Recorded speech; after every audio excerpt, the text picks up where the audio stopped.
Welcome back. This is Deep Cut number 3. And if you're just joining us, you can find the complete webinar in a playlist on our YouTube channel so you don't miss a single cut. Moving on to Deep Cut 3, we're going to talk about decoding marketing metrics, improving your ROI.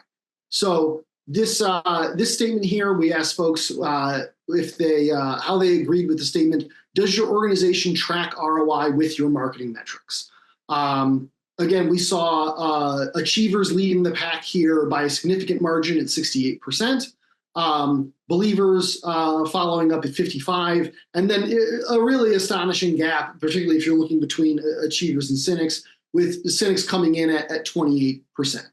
And we found cynics were the least likely to track marketing metrics of anybody in the survey.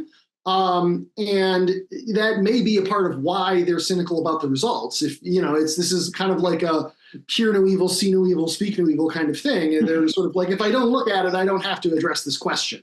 And that's essentially what's going on here. Is if you're not tracking ROI with your marketing metrics, then of course you don't believe that they work. You've never seen that they work. I think there's a lot to unpack.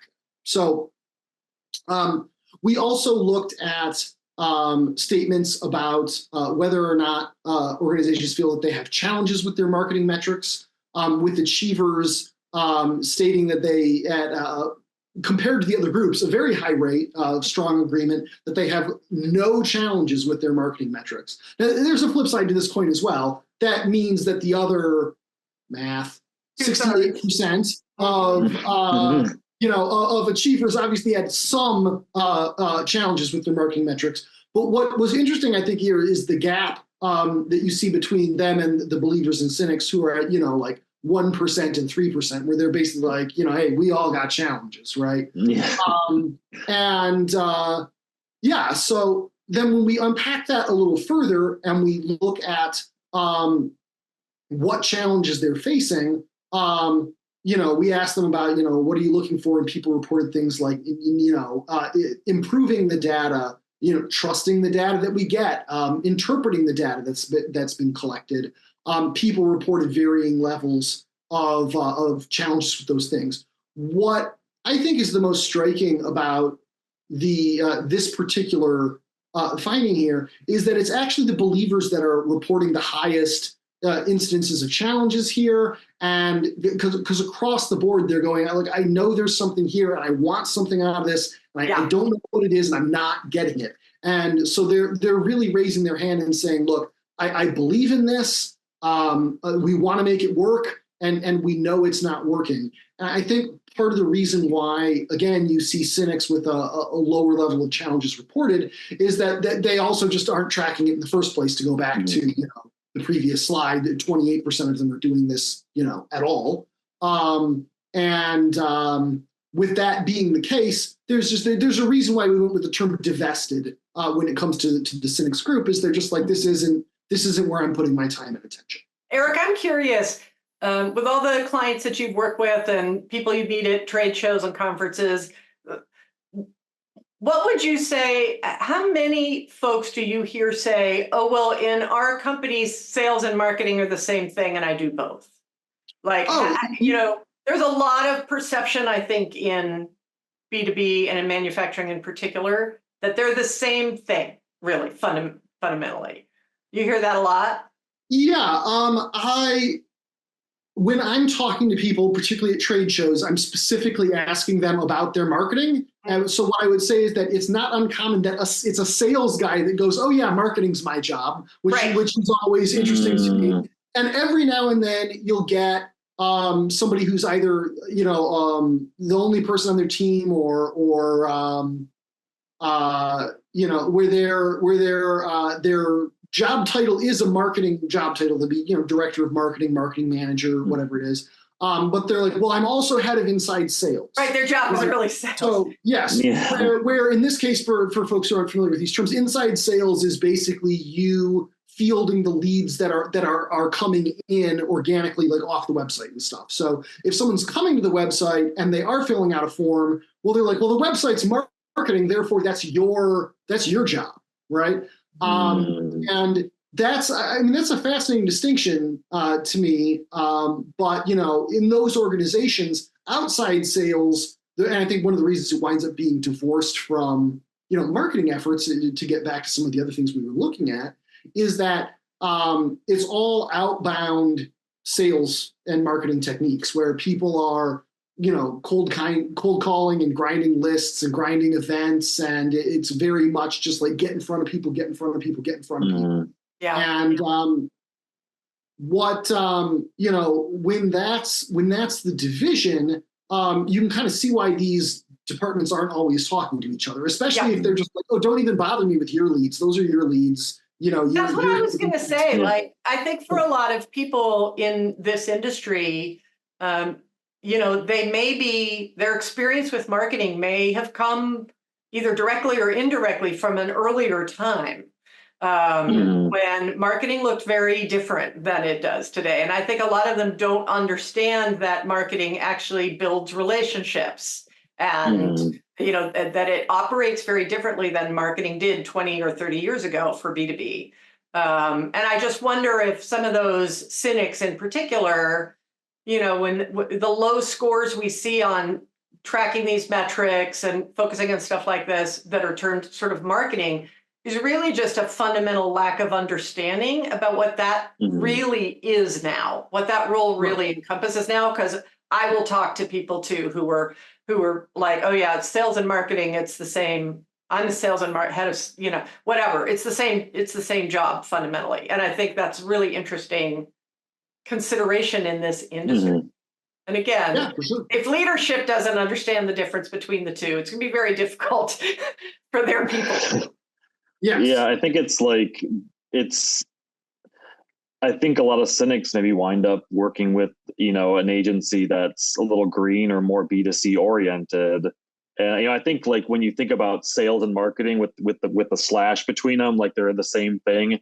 That to me is like the used car salesman where like his face is on the billboard and you're going to meet him and he's going to shake your hand when you get there. It's all very like aggressive. The personal injury lawyer billboard. Yeah.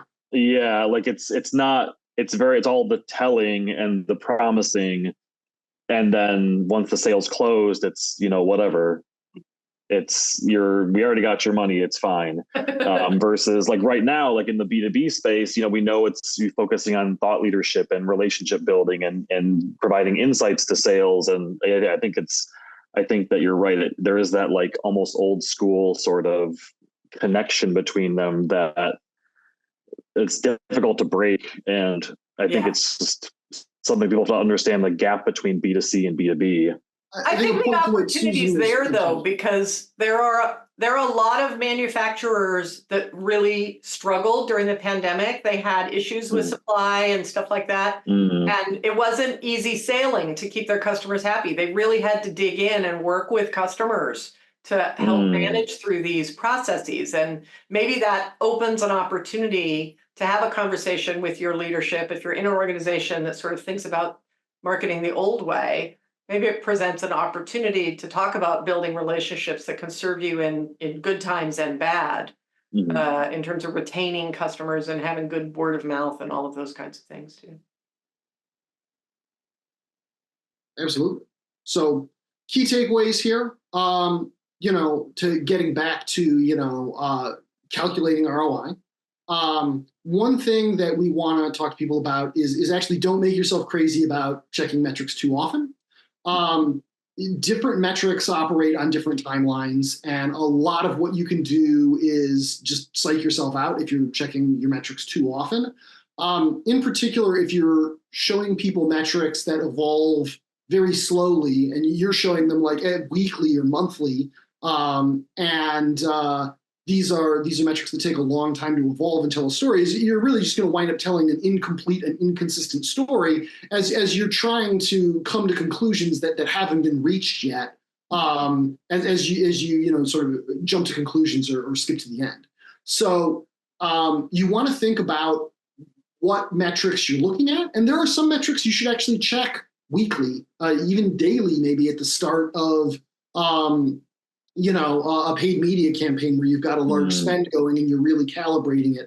And if you're, let's talk about paid media specifically for a minute. Like early on in a paid media campaign, you check in on it a bunch, right? Where you're calibrating and eventually it's set up, it's functioning, it's running, and then you don't have to check in on it as often. And then you go back to you check in on it once a week, twice a month, whatever. Good. That is not how you track your other marketing metrics, right? That's like performance marketing. There's a very specific thing you're looking at. It's very easy to nail down on a paid media campaign what your ROI is, and frankly it should deliver ROI. Like if you're running paid search and you can't point to hard ROI in your paid search campaign, you don't get anything else out of the paid search campaign. It's just money spent. It doesn't build your brand. It doesn't leave a lasting impression. Like that's not what it's about. So don't get it twisted. Like make sure you look at your paid media performance marketing metrics is one thing, and then your other longer term metrics for how the business is doing are not metrics that change overnight. They take months and even years to evolve, and quarterly is fine for a lot of these things when you're looking at your website traffic, your engagement statistics, the number of leads you got, and your conversion rate, and all of those things. Most businesses do not get a high enough volume of traffic, leads, sales, et cetera, to really see meaningful differences, certainly on a week-to-week basis. I think people trick themselves into thinking that they're going to see it on a month-to-month basis. And honestly, mostly you don't. Quarterly is fine for a lot of those things. And it's going to be easier to tell, to see where things are headed and to tell that story and interpret that data if you're looking at bigger chunks of data and not kind of going off on down these different rabbit holes by trying to look at the data too early or too often. So which really gets us into investing in learning how to interpret your marketing metrics. Because emphasizing the wrong metrics is worse than not tracking them at all. And this ties into what I was saying from the previous point earlier. Again, differentiating between the larger metrics that affect your overall brand and the health of the company and the health of your sales pipelines versus like the very targeted kind of faster turnaround, faster response time performance marketing metrics that are really a different animal. So, and the other thing that we would, encourage people to look at is just like pick metrics that you can speak to very well, especially if you want leadership. Do not show leadership metrics that you can't speak to. If they ask you, like, where did this number come from? You need to be able to tell them. Like, you need to be able to explain in depth, here's how we get this number, here's what it means. And that probably means you shouldn't show them very many numbers, right? You should show numbers that matter, the ones that you want them to focus on, and not that you're trying to pull the wool over anybody's eyes, but it's your job to take something that is complicated and make it understandable to the decision makers so that they can do their job, which is to make decisions, right? And you got to help them with that. That is effectively, at the end of the day, if you're in marketing, what they're paying you for. So, and I think that goes beyond learning how to interpret the metrics. That gets into as well just, how you present the metrics. Which, that's where we get into our third point here, but, creating buy-in around that core set of metrics. Make sure that you know what those numbers are, and that you get specific buy-in around the metrics that you're going to use. You want agreement from leadership on what metrics you're going to track, what those metrics mean, and what success looks like when you see those metrics, improving or not, right?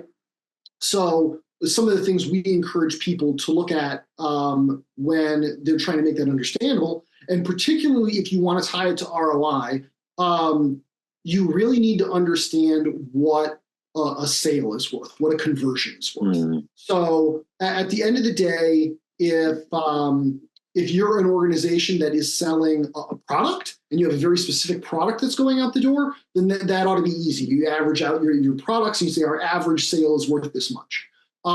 It can be a little trickier if you are in a business that is heavily focused on long-term partnerships and building, relationships between organizations where there's a much larger, investment and sales pipeline involved in getting new clients. But at the end of the day, you still want to have some idea of what a closed sale is worth, how many leads it takes to get a closed sale, what your conversion rate looks like.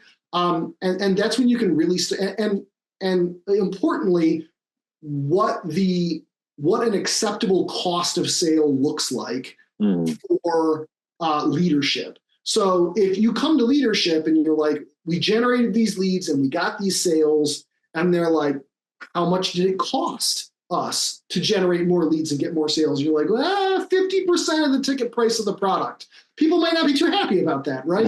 Because you're looking at, well, like 100% of the sale is not the profit margin of the sale. So you really want to have an understanding of what is an acceptable cost of sale to leadership, so that if you come back to them and you're like, we sold products, we were able to sell them at 6% of the sale price. So it's a 6% cost of sale, and that's under the 10% threshold we set by 4%. Like, now we're beating the spread. Like, that's success. And you want to make sure you've got that agreement up front, so that when you come back to them and you show them that, you've got their agreement ahead of time. That's what success is going to look like.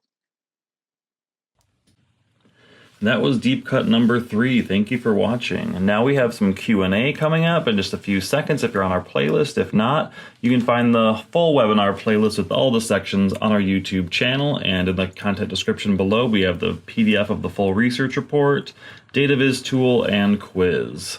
Enjoy.